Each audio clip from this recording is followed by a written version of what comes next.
కేవలం 3 TV channels మాత్రమే ఉంటాయి. ఫోన్లు ఉపయోగించకూడదు. ఇక్కడి పేదలకు ఫోటోలు తీయకూడదు. ఇలా ఒకటేమిటి, ఇంకా చాలా నిబంధనలు ఉన్నాయి. ప్రపంచమంతా కరోనా వైరస్తో అల్లాడుతూ ఉంటే ఆ దేశంలో మాత్రం ఒక్క కరోనా కేసు కూడా లేకపోవడం నిజంగా ఆశ్చర్యకరమే. అయితే ఇన్నాళ్ళు ఆ దేశాన్ని పీడించిన కిమ్ అనారోగ్యంతో బాధపడుతున్నాడనే సమాచారం తెలియగానే చాలామంది సంతోషం వ్యక్తం చేస్తున్నారు.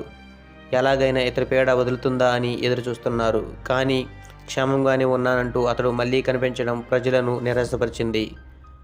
అయితే అక్కడ ప్రజలు కిమ్ చనిపోవాలని ఎందుకు కోరుకుంటున్నారు? ఈ కఠోర వాస్తవాలు తెలిస్తే అక్కడ ప్రజల కోరిక న్యాయమైనదా అనిపిస్తుంది. ఫ్రెండ్స్, మన ఛానల్ను ఇప్పటివరకు సబ్స్క్రైబ్ చేసుకోకపోతే సబ్స్క్రైబ్ చేయండి. ఆల్రెడీ సబ్స్క్రైబ్ చేసుకున్న వాళ్ళకు చాలా థ్యాంక్స్. ఉత్తర కొరియాలోకి అడుగుపెట్టగానే తప్పకుండా ఒక గ్రహానికి వెళ్ళాం అనిపిస్తుంది.